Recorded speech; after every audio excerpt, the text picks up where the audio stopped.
Hey everyone, welcome back to another PvP showcase, where today we're going to be looking at Velodo. Now, Velodo got, actually wait, no, never mind, sorry, it didn't get a buff, or kind of, but not really, an indirect buff, kind of. All has to do with like an item that it can somewhat use, but it doesn't use it itself. So, what we're talking about in general is the loop jelly item that was added.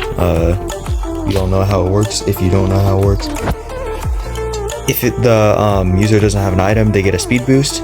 Now, as we all know, Velodo always uses dim-witted, and with dim-witted you can't use support moves or items. So you can't use loop jelly on it specifically, but you can use it on something else and then switch into it. So that's what we're pairing it up with, loop jelly Taruma, and yeah. Anyway, the trait that we're using is obviously dim-witted, so we do more damage. Basically enchanted ruby, but without any like drawbacks.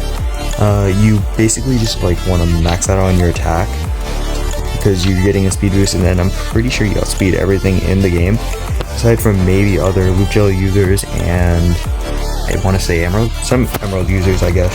But you're basically gonna outspeed everything for the most part. We're using Savage Blow, Hit and Run, Reckless Charge, and Ravenous Rush. Now, I wasn't using Ravenous Rush for more than half the video. I wasn't using Nosedive, so I just clicked in Ravenous Rush because the priority is like way more useful, at least in the battles I've done. You have Savage Blow for our Beast stab, and then Hit and Run is basically going to be the only air stab that you're clicking. I never clicked Nosedive, so I don't think you would either. And Reckless Charge is for basically just metal types, because yeah, metal. And then, like I said, you pull up user equipment, and that's basically it. Let's hop into the first battle. Following the light.